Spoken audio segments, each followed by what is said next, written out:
Ayan, magandang araw mga kabetlugtek. Meron po na naman tayong gagawin na amplifier. Ito, kakamasumba. Kakamasumba.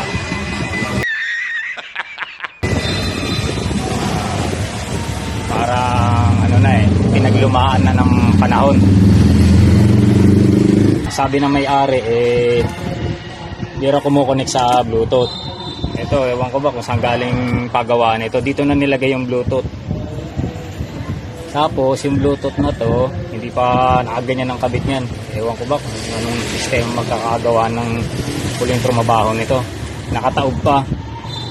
Pero sa akin, gagawin ko, ilalagay ko sa harapan ito. Pagka napatino ko na siya. Siyempre, bago po tayo magsimula, intro muna tayo.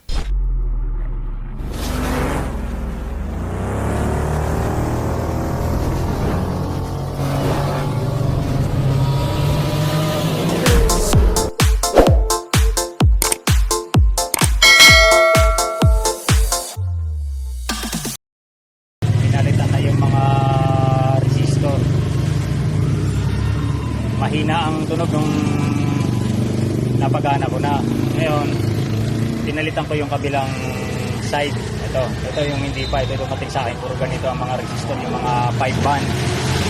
Ayan.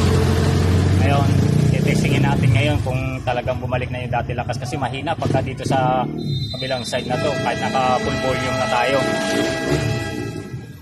Kaya titignan natin kung ano naging resulta. Pinalitan natin. Ginaya ko lang naman yung mga kung ano naka-indicate dito sa ilalim ng board. Yung sa ano daw? Ng resistor pala.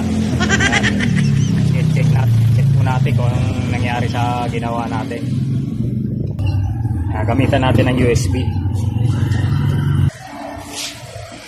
Ayan guys, may power na.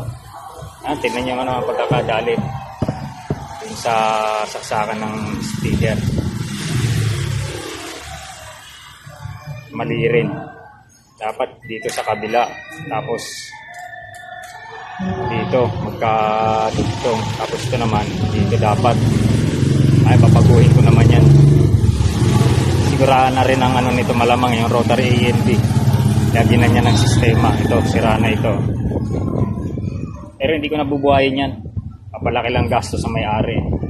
Tama naman niya sana, kaso parang mali.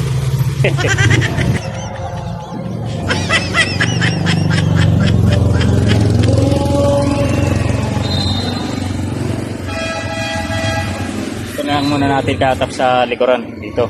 Hindi na muna ron. Sa may loob na natin tatap para matesting lang.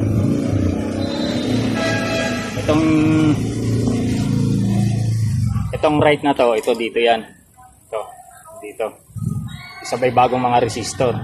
Tapos itong mga blue na resistor, 5 band, dito po siya. Ayan. Singin na natin ano naging sistema sa pinagpapalitan kong resistor kasi mahina nga yung tunog. Alaman natin.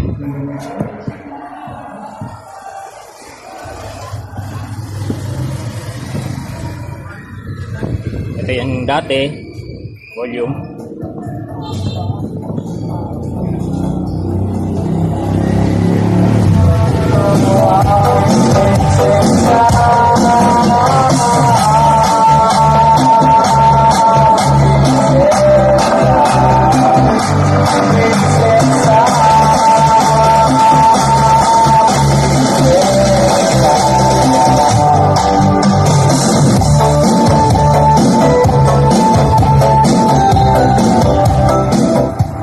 Kalahati lang, mahina pa yung tunog.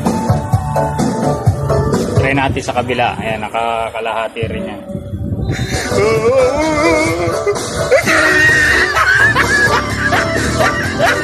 Okay, para mas lalong pumangit ang tunog ng pinalitan hindi maganda. Kaya yan, puro may mali dyan sa mga pyesa na yan. Hanap na lang tayo ng try natin yung sagad. Natin sama bila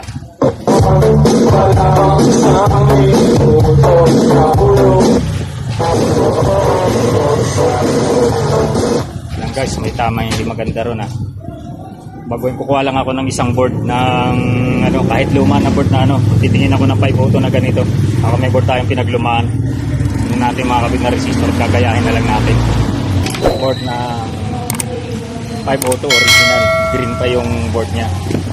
Ayan. Pasiyan ko na lang kung ano nakakabit dito. Ayan, kulay green. Ito yung isa. Okay talaga eh, no? Walang kulay.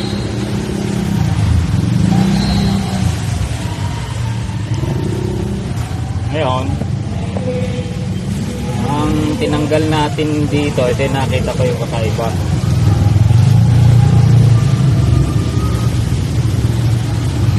Ayan.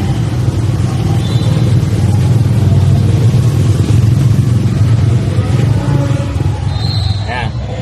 33K na resistor, pero ang nakakabit ito sa kabilang board, yung dito, 39K. Yan, papaguhin natin yan. Gawin natin 39. Tapos ito rin. Yung 30K, gagawin nating 33K. Tapos, ito pa. 680 ohms, gawin nating 220 ohms. Dalawa yan. Ito. Ito. Saka ito. Tapos ito pa. Ayan. Yung 6.8K na kabit, papalitan natin ng 2.7K. Ayan. Nakabit na po natin. Ayan guys, nakapalit na natin ng mga resistor sa kabila. Nagaya na natin doon sa kabila. Ayan, testing na natin kung ano mangyayari sa kanya. Kung okay na ba. Kung mas lumakas siya o lalong humina ulit. Ito natin, tignan natin.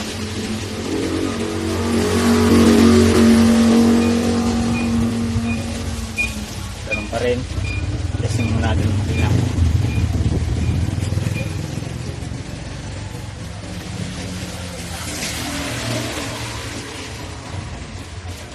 Isa tayo sa kabilang channel.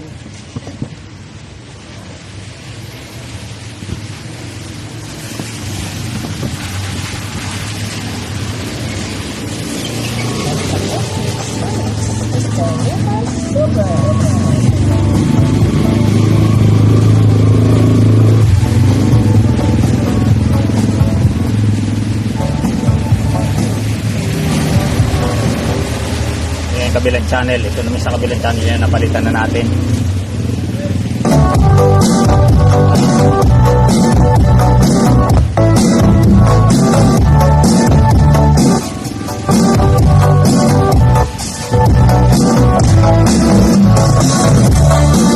Ayan guys, yung kabilang channel naman ang papalitan natin ng mga pyesa. Kayain na lang natin yung sa kabila para lumakas din. Kabilaan na resistor, nalitan na lahat.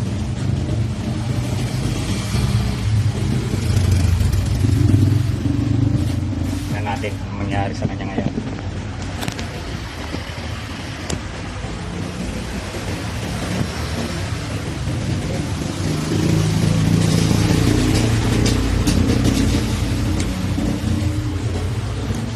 Sana okay na, lumakas na. Walang problema.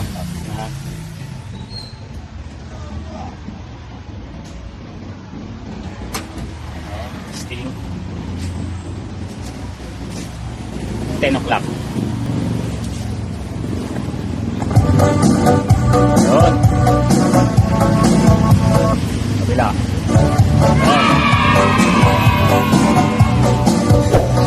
Ayan guys, okay na. Lipat na lang natin itong USB dito sa harapan.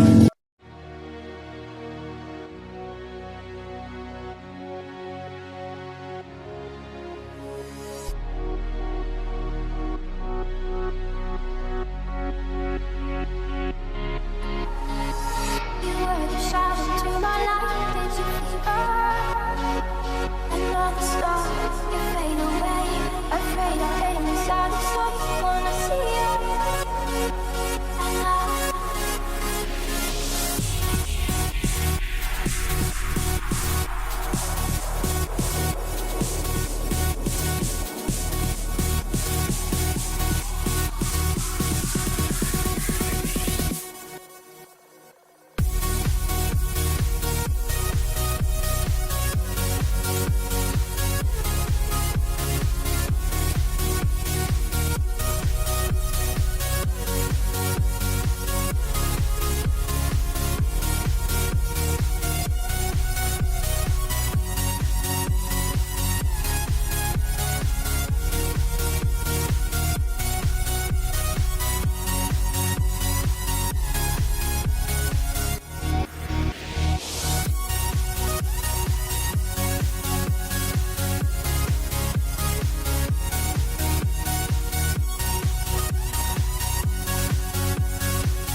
Awin lang ang siya. Okay, may pagka-box. For the box. So, magawa mo naman yan. Magawa ka. Galing ko na lang. Ha? Siya nga pala mga guys, sabi nga pala ng may-ari nito sa akin, nabili niya pala sa online ito sa halagang 2,000. Napakamahal naman ito sa halagang 2,000. Samantala ako, nakakabenta na ako ng 2,000, pinakamababa, 1,500, gumagana na, wala nang po problemahin. Tapos, inuwi niya muna sa bahay ito para ma-testing. Yung pagdating sa bahay nila, itinesting ito, pero hindi naman gumagana. Ang masaklap pa nito, kinontak niya yung pinagbilhan nito nung una, sumasagot pa. Tapos nung bandang huli, wala na, hindi niya nasagot, tapos hindi niya na makontak. Yung pala ay blinak na siya nung nagbenta nito. Sa sistema ng gumawa ng amplifier na to, malamang sa malamang baguhan pa lang, nagsisimula pa lang. Pati kasi sa hinang malalaman mo bukol-bukol, hindi matino ang tataas ng hinang. Kaya yung mga resistor na to, pinalitan niya lahat. Halos lahat na rito sa my board, pinalitan niya. Kinakalawang na, kaya sinadya niyang palitan. Baka nagbabaka sakali siya na mapatino niya ito. Siguro para mabawi yung pera niya, i-try niya ibenta sa online. Ang problema yung nakabili, kawawa naman sa ganitong sistema ng ginagawa ng ibang nagbebenta. Hindi makatarungan. Maraming salamat po mga Kabetlog Tech. Kaya kung may katanungan po, paki-comment na lang po sa comment section. Paki-subscribe, like, and share na lang po. Maraming salamat po.